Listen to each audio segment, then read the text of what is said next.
नमस्कार। Supreme court का EVM पर निर्णय आ चुका है। उन्होंने हरी झंडी दिखा दी है। उनका कहना है कि जब पार्टियां हारती हैं तो ऑब्जेक्ट नहीं करती। ये भी गलत है, लेकिन फिर भी अब निर्णय आ चुका है, उस पर हम कमेंट नहीं कर सकते। जब बीजेपी हारती थी तो बीजेपी करती थी इस पे ऑब्जेक्शन, और कांग्रेस हारती थी तो कांग्रेस कर रही है। ईवीएम बाकी देशों में क्यों यूज नहीं होते, सिर्फ हमारे यहाँ क्यों जरूरी हैं, ये सब पर डिस्कशन एक बहुत लंबा सब्जेक्ट है, बहुत लोग कर चुके हैं। मैं सिर्फ ये जानना चाहता हूँ कि भाई आखिर वहां पे वीवीपैट लगाया गया था, उसकी क्या यूटिलिटी है, उसकी क्या उपयोगिता है। आप सिर्फ ये जान सकते हो कि हाँ मैंने वोट दिया, और फला के आपको एक प्रिंट जैसा कि वो पॉज मशीन पे दिखता है प्रिंट आउट, पेट्रोल पंप की मशीन पर दिखता है प्रिंट आउट, वैसा आपको दिख जाएगा कि इसको आपने वोट दिया है। आखिर उसको हम वेरीफाई क्यों नहीं कर सकते? उसको लगाया ही है तो वेरीफाई करना चाहिए हमें। सुप्रीम कोर्ट को यह देखना चाहिए था कि यहाँ पर ईवीएम मशीन पर 300 वोट गिरे हैं 1000 में से, उसकी कैपेसिटी 1000-1200 की होती है, उसमें से 300 वोट गिरे हैं।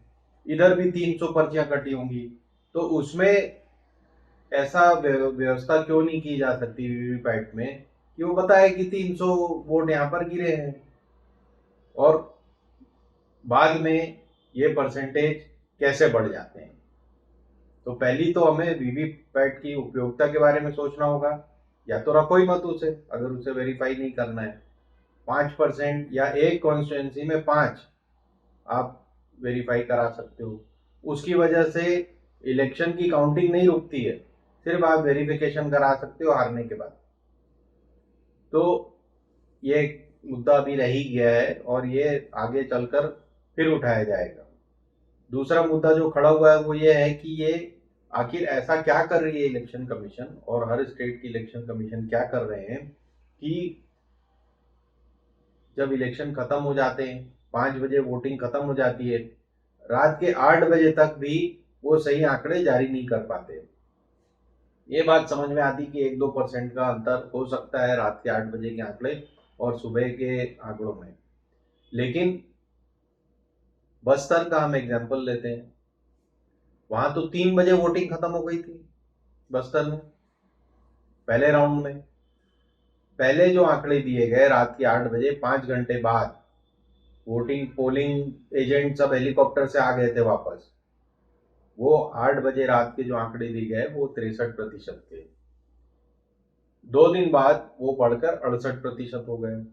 और उसमें भी अभी पोस्टल बैलेट और तमाम तरह के दूसरे जो कर्मचारियों के बैलेट और कर्मचारियों की वोटिंग और ये वो अभी उसमें काउंट नहीं हुई है। तो आखिर एक कॉन्स्टिट्यूंसी में पोस्टल बैलेट कितने होते हैं, कितने कर्मचारी होते हैं? परसेंटेज टर्म्स में 1-2% होंगे। जहाँ 1 लाख की कॉन्स्टिट्यूंसी तो 1000 पोस्टल बैलेट गिरेंगे, या एक 1000 और उसमें अधिकारी कर्मचारी होंगे। तो 1-2%, वो सारे 2% तो वोट नहीं देने वाले एक ही पार्टी को।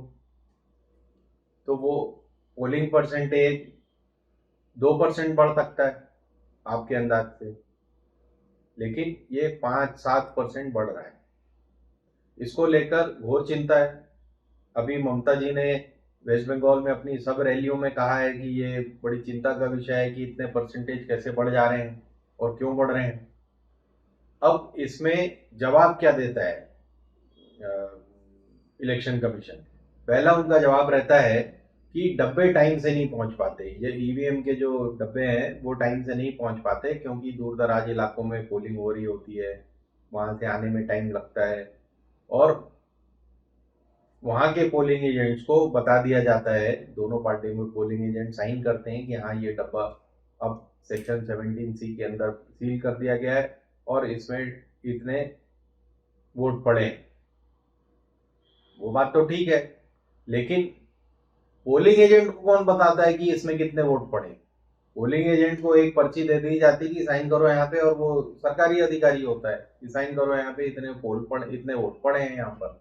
उसका वेरिफिकेशन का मौका थोड़ी होता है वहां पर।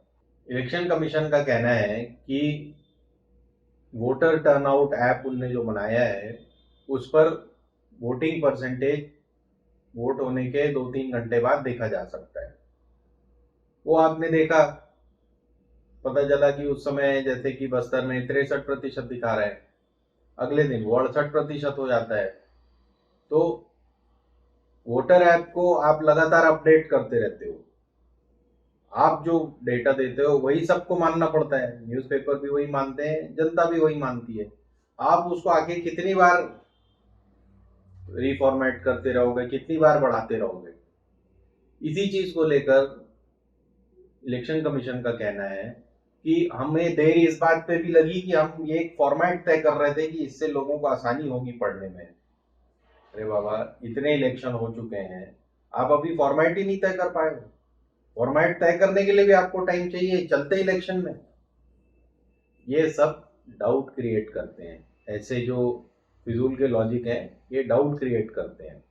तो डब्बे नहीं पहुंच पाते, पोस्टल बैलेट नहीं काउंट हो पाता, फॉर्मेट नहीं क्लियर हुआ है, रात के 8 बजे तक के आंकड़े हैं और पोलिंग पार्टी नहीं पहुंच पाई है अभी। इस तरह के जितने भी लॉजिक हैं, या तो आप रात के 8 बजे आंकड़े ही मत दो, रात के 12 बजे दो, अगले दिन सुबह दो, लोगों को अपने अंदाज लगाने दो। न्यूज़पेपर्स को आप एक बार आंकड़ा दो, सही आंकड़ा दो, उसको दोबारा से आप ये इतने बैलेट आ गए वो आ गए, इसका एक टाइम सेट क्यों नहीं कर लेते अपन कि भाई पोलिंग के 12 घंटे के बाद हम आपको सही आंकड़ा दे देंगे। जब तक ये नहीं होता, जब तक ऐसा नहीं किया जाता, वेरिफिकेशन का भी कोई मतलब नहीं रह जाता वीवीपैट से, और जितने भी वोटर्स हैं और जितने भी कैंडिडेट्स हैं उनके मन में ये डाउट हमेशा रहेगा। आप भी सोचिए, उस पर विचार करिए और हमसे जुड़े रहिए। धन्यवाद। हिंदुस्तान जिंदाबाद।